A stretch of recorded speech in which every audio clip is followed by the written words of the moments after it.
looks like we're live on all them things. Come on now. Let me just go ahead and start that one. That's not working. YouTube isn't working. We'll get back to that. We'll get back to that at a later date. Last but not least, we have boom. Three.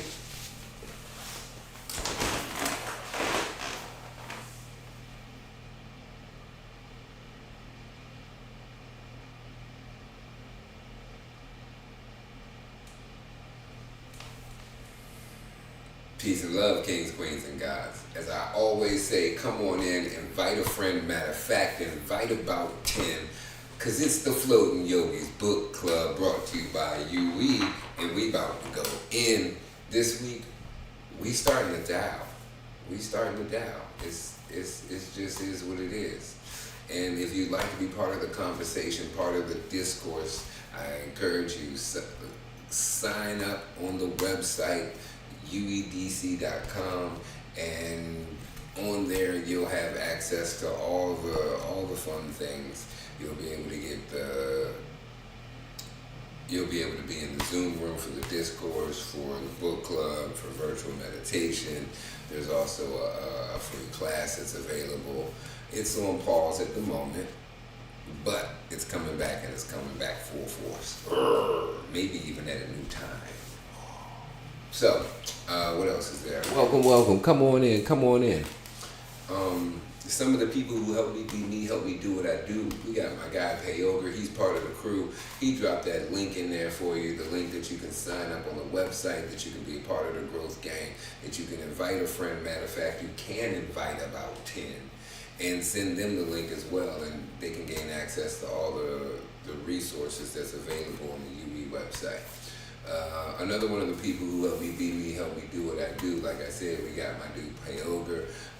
He comes from a dimension where people are our greatest resource, and that's exactly what he is. As you see, he just sent you a resource. Goodness gracious, resources being resourceful.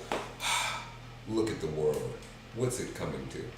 All right, so I asked y'all to invite a friend. I'm about to do that too. What up, Peter Parker's twin? I'm going to pin this too for all who want to be a part of the crew, who want to sign up on the website. Trinette, what's up? Come on, sign up on the website. We can actually not have a 30-second delay in between us rapping and chatting and talking about what's happening. All right, let's see. A few more invites out here. And while I do this, Pale, can you let them know some of the other ways that they can stay connected and grow in a community that's actually looking out for their well-being? They can just go ahead and slide over to ue.dc on IG. Check out that story. It's going to ask, did you move and meditate today, or are you still bullshitting on your greatness? Then answer the poll, click moved and meditated, or hit stuck and stagnant. Either way, you join the growth gang, because if you click stuck and stagnant, we at least know that you care, you identify that you didn't do something today that you should have, and hopefully you can get it done tomorrow. Next day, you get a shout out, you get tagged on the next story, you get a little reminder to meditate. It's a wonderful cycle that fully embodies the principles of Yogi and utilizing each other, strengthening each other, and just being a body that cares about each other's well-being.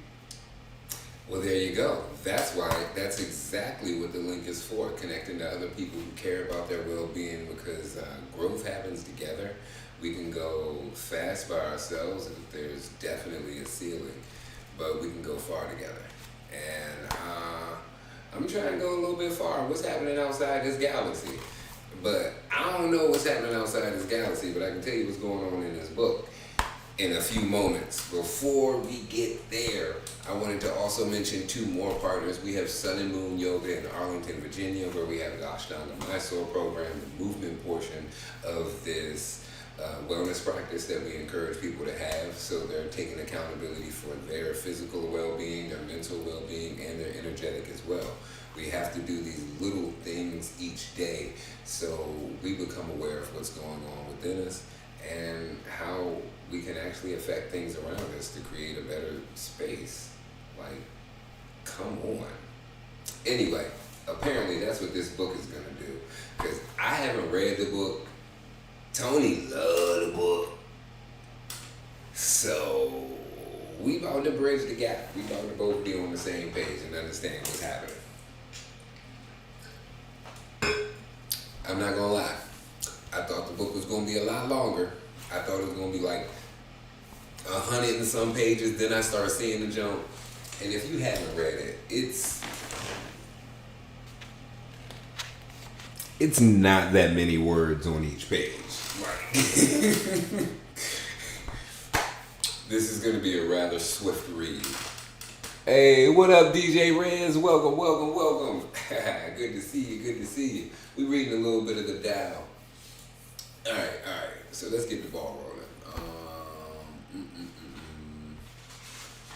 I'll read the back.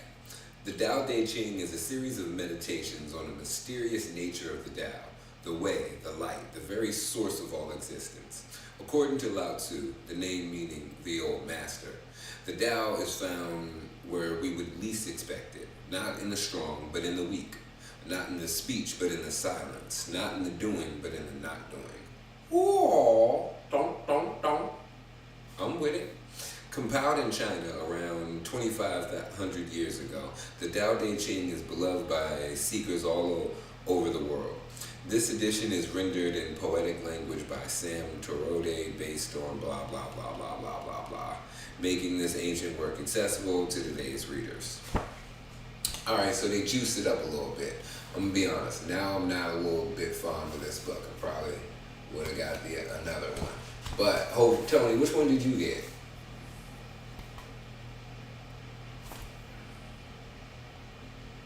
Oh yeah, you muted. Yeah, no words. Well, when we can bridge that gap,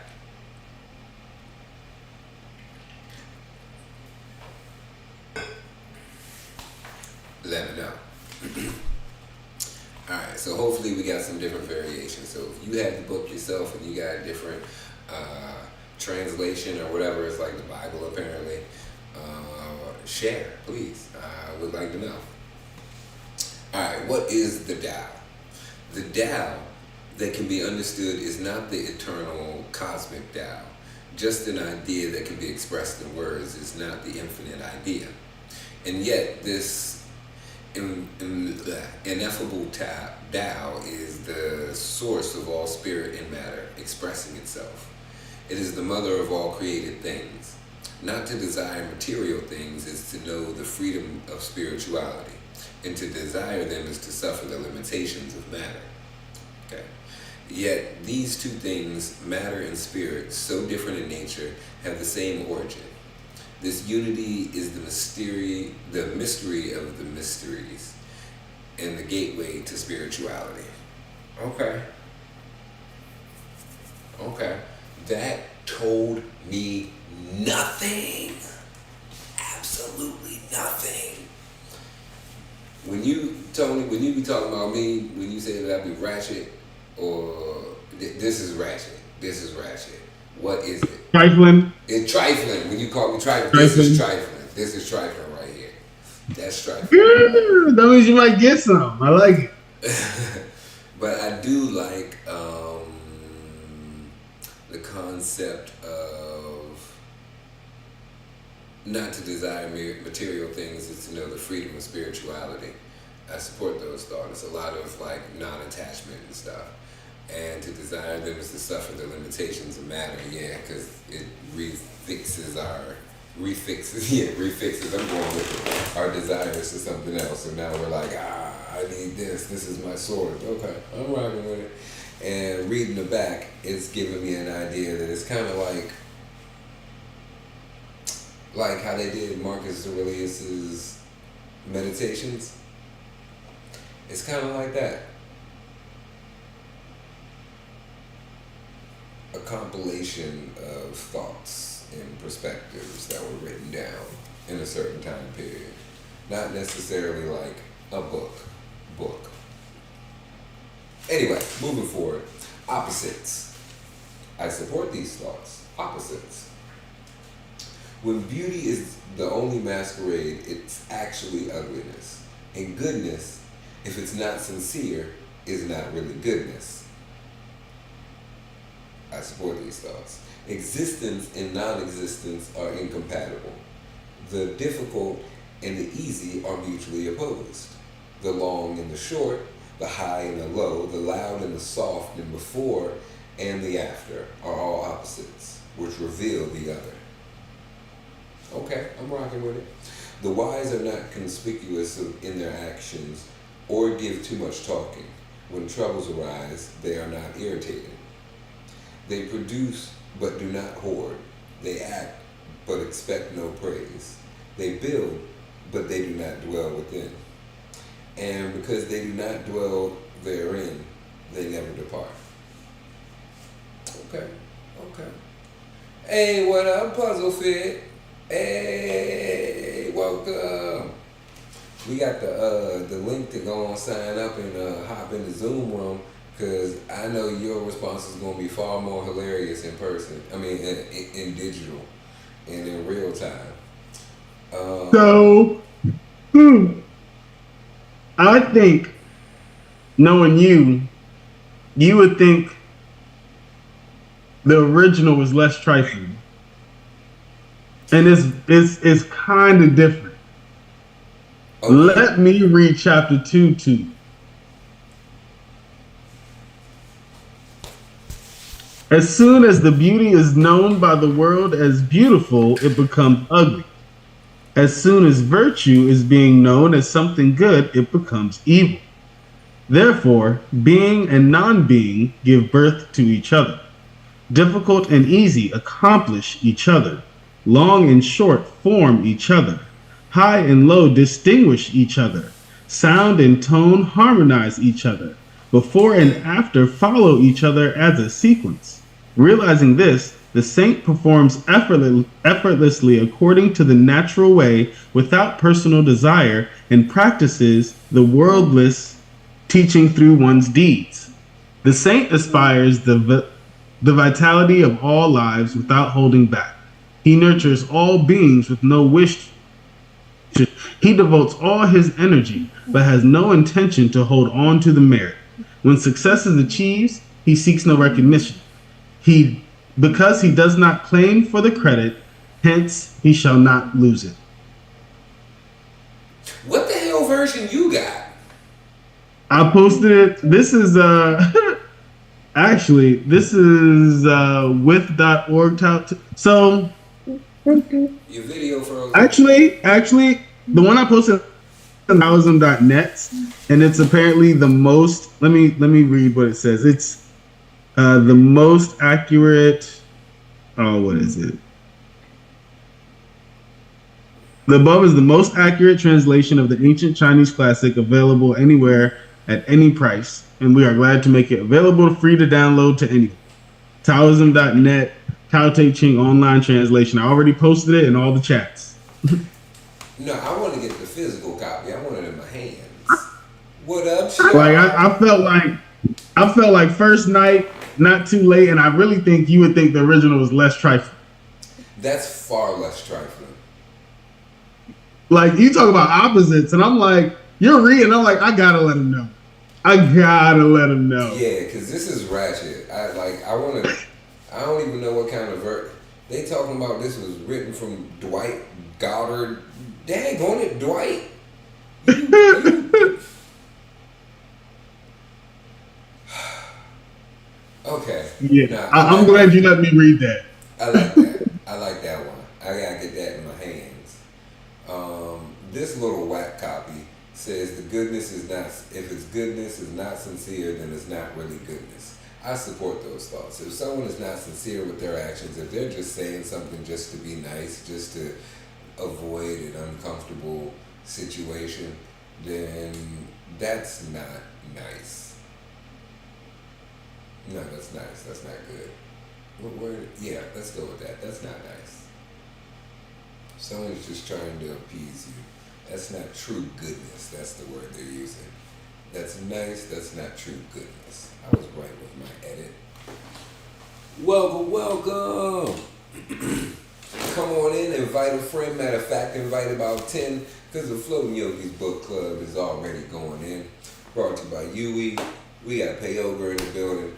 And we just reading and we realizing that this book is not the one to get. The one that he been posting is for sure far better. They even went more in depth in the daggone opposites. I was like, man. Because I'm over here waiting for my translation to say opposite somewhere, and it don't say it once. And it breaks down each level to like each comparison to a little nuanced, different reason. Yeah. Okay. So we might have to go back and forth on this, John, because the two translations, good Lord. Welcome, y'all. Come on in, invite a friend, invite about 10, because we already going in. We on chapter 3. It says restraint. Yours might not say restraint. Mine say restraint. He's snoring. Oh, and when I mentioned that it's similar to Marcus Aurelius's Meditations, in a sense, like, it's not really a story. It's also like, kind of like rulers, kings or emperors or something, given their perspective, and they have a very different perspective than the average person. They're dealing with the livelihood and the lives of a nation. 3 people's great, 5 people's cool, 6 is cool too, but when you're dealing with like hundreds, when you're dealing with thousands of people, ooh, wow. Taking in those different perspectives can be a lot. Alright, let's see. Where am I at on this? Restraint. When a ruler is silent on the subject of virtue, the people are discouraged from practicing it. Meanwhile, a ruler who revels in riches encourages thievery. I support these thoughts. Value virtue over wealth, and the people's hearts will be at rest. Wise rulers do not accumulate treasures, but seek to quiet the hearts of their people. They soothe the people's appetites and strengthen their bones. They treasure innocence and protect the simple from the schemes of the clever. When a ruler practices restraint, everything will be in peace.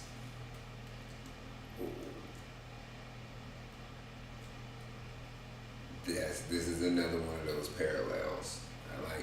I like it. All right. I support these though. When I said in the beginning, a ruler, if they're silent on virtue, it discourages people from practicing it. Yeah, it doesn't show that they're going to be backed when they stand on. It doesn't show that they're going to be like exonerated or like lifted up, exalted, like, hey, yeah, you did good, cheered on, or whatever some other words are, for being virtuous. And so that's not really encouraging people to practice it. And what up, can I make, what's good? How y'all doing, yo? Yo, this book is deep, because this is talking about the Christ walk, or your boy, that nigga Jesus. Oh, why? You see what I'm saying? Because that's the same way that the same definition that the Tao describes the way, the truth, and the light is what Jesus describes himself as in the Bible, in Matthew and Mark and Luke and John, all them. So Jesus himself, he, spoke the Tao. He's like, yo, it's the Tao. The Tao means the way. When it said it in the first part, the way, the truth, and the light. Those are Christ's words. The Christ himself. You see what I'm saying? I am the way, the truth, and the light. No man comes unto the Father but by me. You see what I mean? So when we look at it from that perspective, that book is taking you further into the details of how to walk that so-called Christ-like life that everyone calls himself, that God that God that's in them, that so-called, all of these things, these different words and stuff that we use, the way, the truth, and the light. I mean, put all three of them together. I mean, goddamn, you know. Like a bar, But yeah. yo. Yeah, you spitting bars. Okay, all right, and then you don't preach it. I knew I needed to hit the folk that don't read the book, because I ain't read the book, so this is me reading it for the first time. I done heard quotes from it, but I'll read it a little bit. I wanted to go on the joint just blank, not really trying to, oh, well, last time I read it, I done processed this. Nah, let's get some. But also, somehow he got a poetic translation or something. Yeah. No, that's one of my favorite verses in the Bible. That was the first thing that you read in like the first paragraph. You said the towel is like the way, the truth, and the light. That was like in the first page or whatever when you first started. So that automatically took me to that second, because in the Bible, that's Jesus. He talks that shit. Like he be like, yo, I'm the way, the truth, and the light. I'm the law. I'm that no man comes to the, you know. So that's what that sparked up for me. Oh yeah, you done missed it. Tony, you're number 3. What's your number 3 say? This don't it talks about. I'll read this one because it's short. Reread it again because I want to your translation too. When a ruler is silent on the subject of virtue, the people are discouraged from practicing it. Meanwhile, a ruler who revels in riches encourages thievery. Value virtue over wealth, and the people's hearts will be at rest. Wise rulers do not accumulate treasures, but seek to quiet the hearts of their people. They soothe the people's appetites and strengthen their bones. They treasure innocence and protect the simple from the schemes of the clever. When a ruler practices restraint, everything will be in peace. Small nuances in words, but those ideas at least matched up that time. Okay. I can go through it real quick. It says, do not glorify the achievers, so the people will not squabble. Do not treasure the goods that are hard to obtain, so the people will not become thieves. Do not show the desired things, so the hearts will not be confused.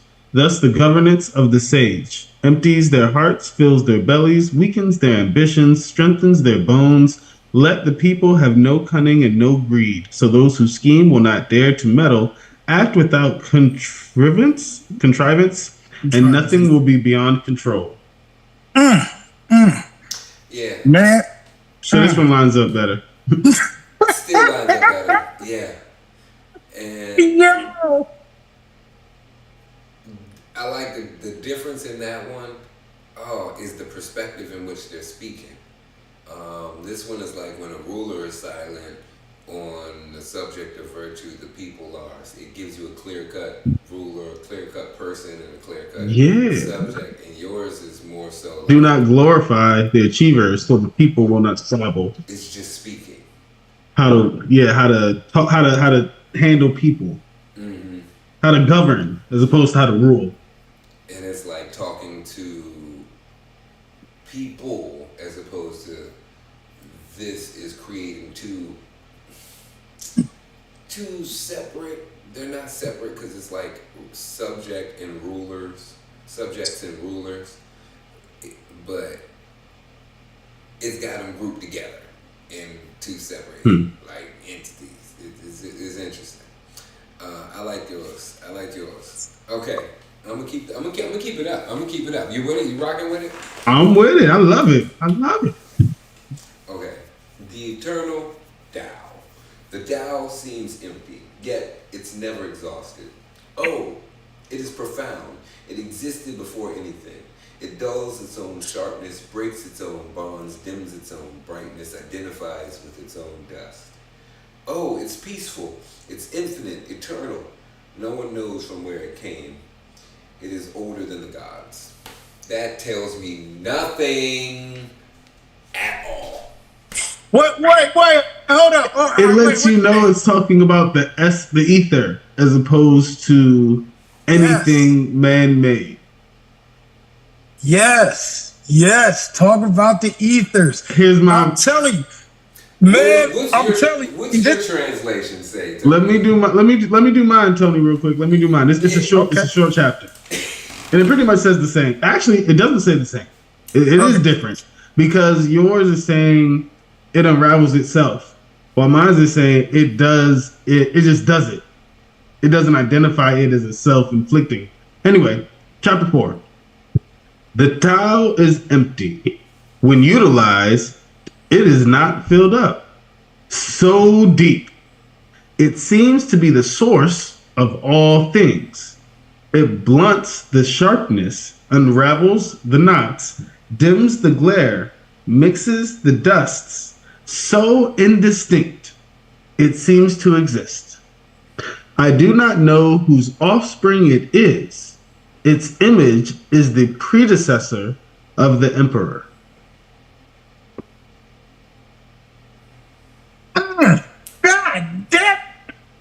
And of course, the Tao is written Chinese, and in Chinese, the emperor is kind of like Egypt's pharaoh.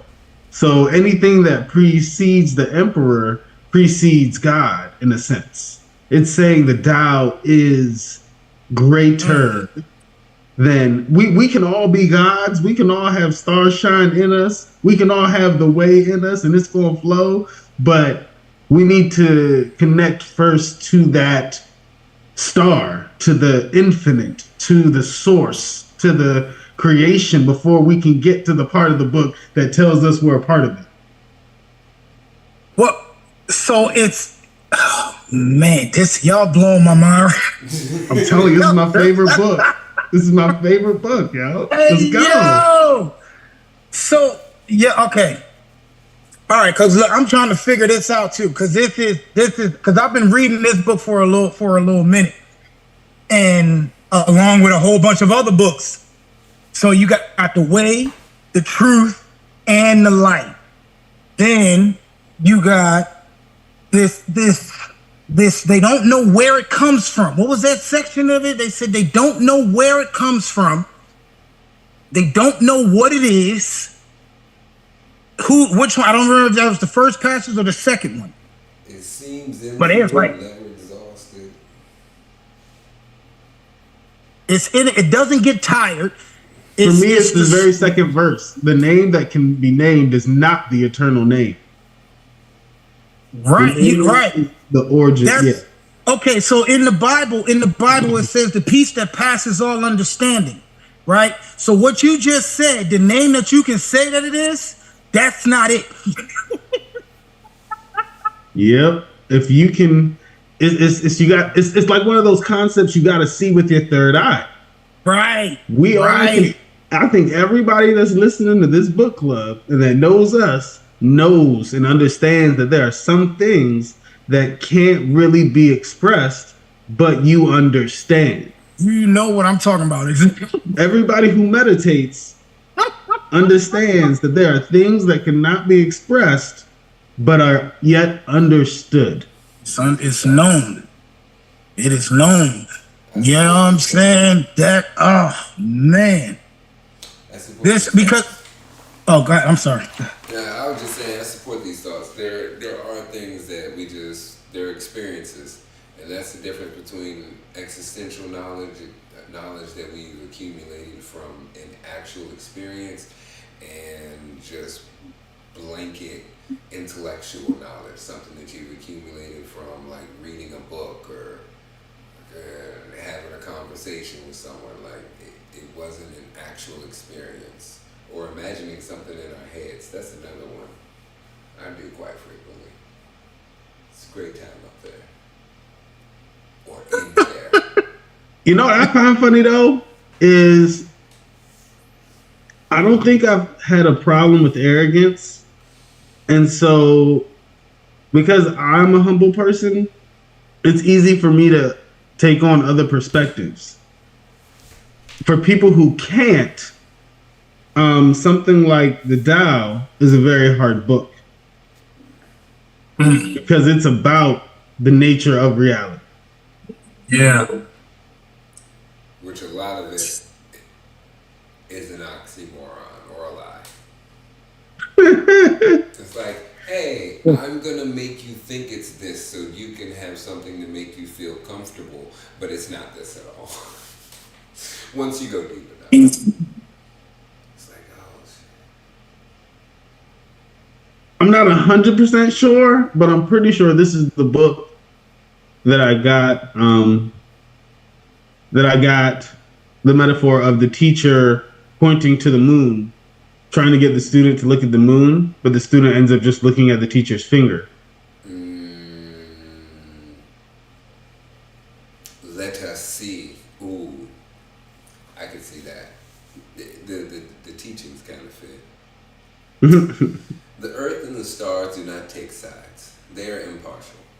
They regard all individuals as insignificant, as if they were playthings made of straw. The wise are also impartial. To them, all people are equal and alike. The space between earth and the stars is like a bellow. It's empty but does not collapse. As it contracts, it creates. Gossips, by contrast, spew out words till they are empty, because they are not impartial. For me, that's giving me, if you're biased, you're going to be speaking your biases. It gives me, if we are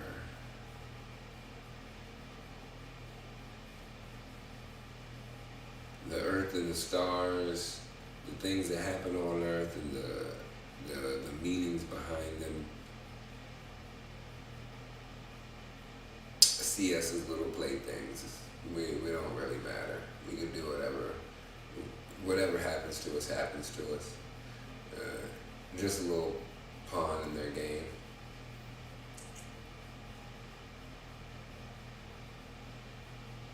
Yep. And to be wise is to be impartial, is what they're saying. Yeah, I support that. I support that. I support that.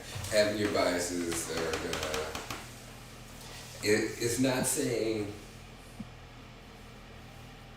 to everything. That's an extreme. But I can see it. You want me to do my chapter? yeah, let me hear it. I feel like it's way. They're pretty. Way They're pretty the same. Heaven and earth are impartial. They regard They regard myriad things as straw dogs. The sages are impartial. They regard people as straw dogs. The space between heaven and earth, is it not like a bellows, empty and yet never exhausted? It moves and produces more. Too many words hasten failure. Cannot compare to keeping the void. I like your ending better. Too many words hasten failure. Cannot compare to keeping to the void. Yeah. I feel like we gotta keep things in to manifest it. And the more that we talk about things before they're here, the more you're putting your power in a place not to manifest what you want. Yeah. Next chapter, short. 6. The source. This was really short. The spirit of the perennial spring is said to be immortal. She is called the mysterious one. The mysterious one is the source of the universe. She is continually, endlessly giving forth life without effort. Fair enough. I got nothing super philosophical or deep to say about it. Mine is pretty too. The valley spirit, undying, is called the mystic female. The gate of the mystic female is called the root of heaven and earth. It flows continuously, barely perceptible. Utilize it. It is never exhausted. Sorry, I got cut off. Oh, good. But Yogi, you were talking about humble. Humility. 7. The universe is eternal. The earth is lasting. The reason the universe and earth are eternal and lasting is that they do not exist for themselves. That is why they endure. Okay? The wise humble themselves, and because of their humility, they are worthy of praise. They put others first, and so become great. They are not focused on outcomes or achievements, and therefore they always succeed. That's real. I support that.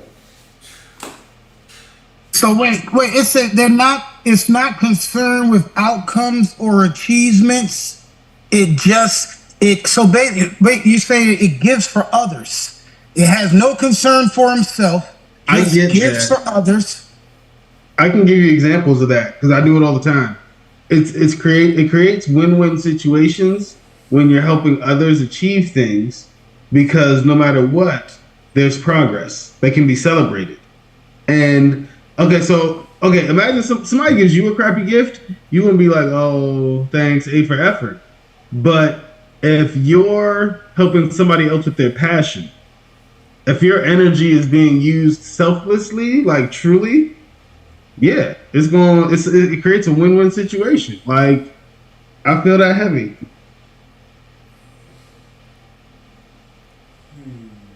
All right, so my chapter 7. Mm-hmm. Heaven and earth are everlasting. The reason heaven and earth can last forever is that they do not exist for themselves. Thus, they can last forever. Therefore, the sages place themselves last, but end up in front, are outside of themselves, and yet survive. Is this not due to their selflessness? That is how they can achieve their own goals. I said in the last 3 months, no, in the last 6 months, if I ever die starving, I would have done everything wrong, or I would have gotten something terribly wrong. Because I just thought about how many people would want to feed me because of how I move and operate. Like, me dying alone, starving, means I would have gotten something terribly wrong.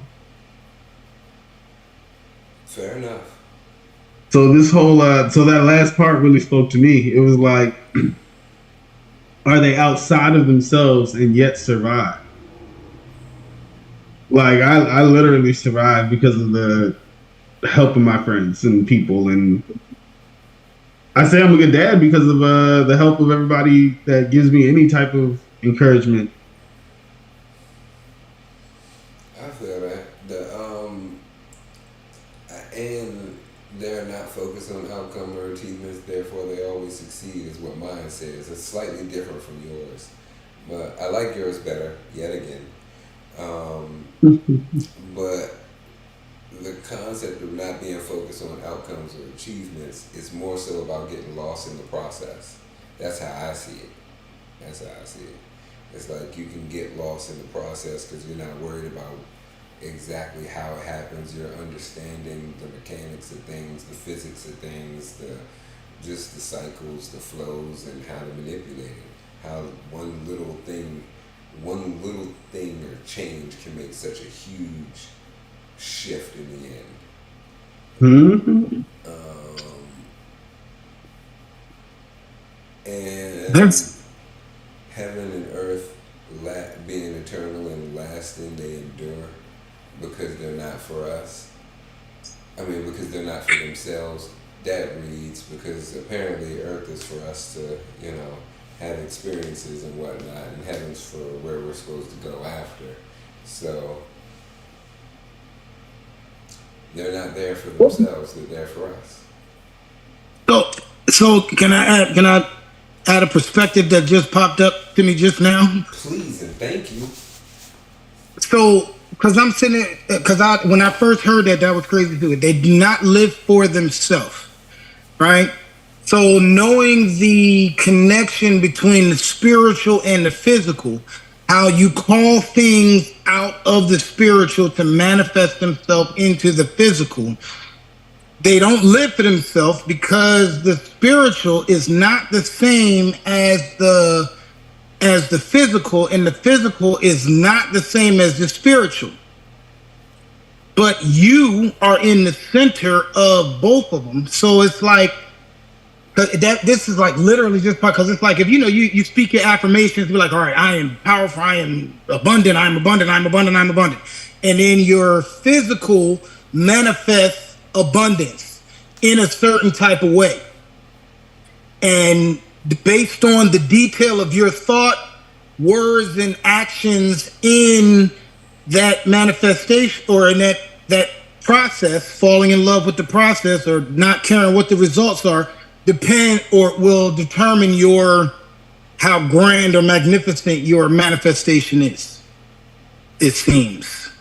So it's like spiritually, if I can drum up $1 billion, then physically that should manifest itself based on whether or not you actually believed or knew or really felt spiritually that $1 billion. Because if you really just felt 1,000, then that's what you're going to get. I do believe you have to be precise with your words. And just saying $1 billion ain't, I feel like a lot of people have tried that. And they're not billionaires yet. You're right. They didn't feel it. They didn't get into the way, the truth, and the light. They didn't get into the actual work. The thought, word, and deed. You got the way, the lost truth, in the the light. process. They so lost in the process they don't care about the outcome. But God doesn't care about the outcomes. Come on. Come on now. I wonder how they walking then. They walking like who? That's what I'm. Right, when you read that sentence, right? If you look at that and it say, "I don't give a fuck about no results. I don't care what the results are. I don't care. It's the creation that I'm into. The intention of what you talking about. That's what I'm into. I don't care about the results, because if the results are what we took, then they're gonna be grand. It's gonna be heaven on earth." And the issue is a lot of people are picturing that $10 billion, and they're not picturing the work they got to do. Or what $10 billion actually looks like. You can't spend that much money. You can't spend it. Most people can't even imagine it. Right? Did you know $10 billion looks like a forest, like a jungle? And most niggas are scared to go into the jungle.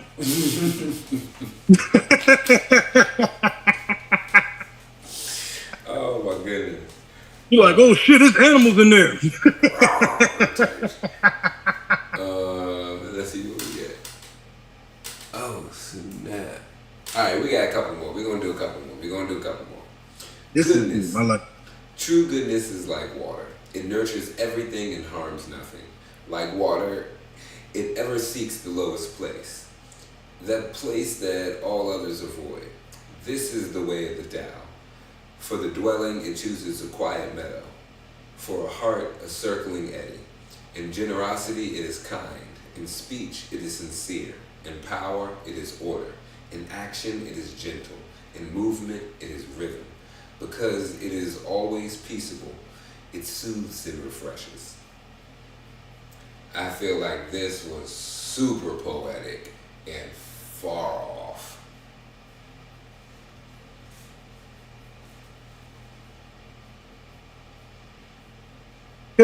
You mind one more time? Like, because this, what do you mean? Let me get mine. Second translation. Yeah, he got a second translation. This one, the book I got is like all poetic and shit, and it don't really like. It's been a little manipulated, if you feel me. Chapter 8. Man, The highest goodness resembles water. Water greatly benefits a myriad of things without contention. It stays in places that people dislike. Therefore, it is similar to the Tao. Dwelling with the right location, feeling with great depth, giving with great kindness, speaking with great integrity, governing with great administration, handling with great capability, moving with great timing. Because it does not contend, it is therefore beyond reproach. I be talking to some people online like, I'm not against you. Why they be trying to like reproach me? Like you can't disagree with me without disagreeing with yourself, because I agree with you. Like Right, bruh, That's a funny bruh. part, yo. That's a funny Hey, point. yo, shit. Yo, that's okay. May I? Because that speaks directly to me. You see what I'm saying? It's like, yo, I'm agreeing with you. Why the fuck are you arguing with me? Because there are aspects of yourself that you may not understand. But I can't tell you that because then that's combative. You see what I'm saying? If somebody's sitting there and they try to explain to you what the way is, right? Or the way or the directions, right? Hey yo, Nick, you need to go down to Southern Avenue, make a left, get on Pennsylvania, go down to the mall, boom, boom, make a right, Bob, you be right there. You see what I'm saying? But if I'm fucking you and I'm fighting you the whole time, then that's that. I'm like, look, like this is crazy. Like what? You see what I'm saying? It's I'd be like, go be lost. Say again. I said, I'd be like, go be lost then. right. That's what I'm saying. What will you want me to do after that? Right, but so you argue with me. You argue with me because I'm saying the same thing that you said, but in different words. So what I'm realizing is that there are things called synonyms, right, that say the same thing, describe the same idea that what you're saying, but it's a different word than what I'm saying. Sometimes I need, hey, yo, what you gotta do is go jump on the highway. Oh, wait, you mean the interstate? Yeah, nigga, the interstate, the highway, yeah. The highway, the street with a bunch of lanes on it, not the side street that you live on, the one with like 4 lanes, that one. The one with no stoplights. The one with no stoplights. But for real. Yo. Yeah, and people got you bringing up that point. People got certain correlations and like emotional correlations and attachments to certain words. So if you use the wrong word, it could be triggering for them, and then that can be why they don't agree with you because they just got a different definition for this word, or someone said this word before in a way that they don't like, and now every time they hear it, they're like, it's been so many weird little instances, but it is what it is. Nah, look, so look, I'm gonna tell you straight up, this is one of them. In the Bible, like I said earlier, that book that you said, The Way, the Truth, and the Light, Jesus himself describes himself as that. The way, the truth, and the light. Jesus himself, the one that died on the cross to save us from our sins. He taught, if you go in the Bible and read anything that's been read, it will correlate with that book, I guarantee you. In practical sense, like him healing people and making the blind see and raising the dead and the crippled, they can walk now. You see what I'm saying? That's the way. You see what I'm saying? When you walking in your true power, this nigga that they call Jesus, right? This man, this black man or whatever, you know, or not black man, but melanated, whatever, colored, whatever. Everybody got a different synonym for it. Yeah, I was about to say, I was about to bring it back. You see, so it gets deep into, that's why you all as yogis and so forth, you all are so tapped into your energy. This is what Jesus in the Bible was talking about. But they separated it and called it something else. So we keep it separate. Nah, bro, it's the same thing. Jesus was a yogi and the greatest of them at that.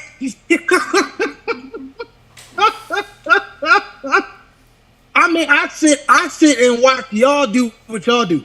You see what I'm saying? You're tapping into that serpent energy, right? What did Moses have on this rod, right? Moses' rod, they called it a serpent. You see, that's your kundalini energy.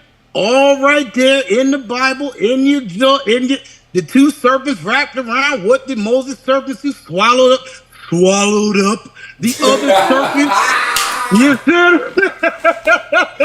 You can't hit the swallowed up. And it's like, yo, and then turn back into himself. The real deal, the real Nick, the real Naga. You see what I'm saying? Dragon shit. He been out Yeah. there in the desert doing his thing. You know what What I mean? up, Derek? Welcome, welcome. We in here chopping it up. It's the end of book club. Oh my gosh, this is comedy, yo. This is comedy. And yeah, and the whole serpent situation with the whole Caduceus, with the the Yes. The chakras Caduce, and yes. everything. Mm-hmm. Yes. It'd be a So you whole bunch think of like Moses had a intertwined serpent, but Jesus concepts. didn't? My nigga. A whole bunch of intertwining concepts and then different points at that. Like, Mm. That's the caduceus, that intertwining. Go, my hey, bro, you connecting dots, man.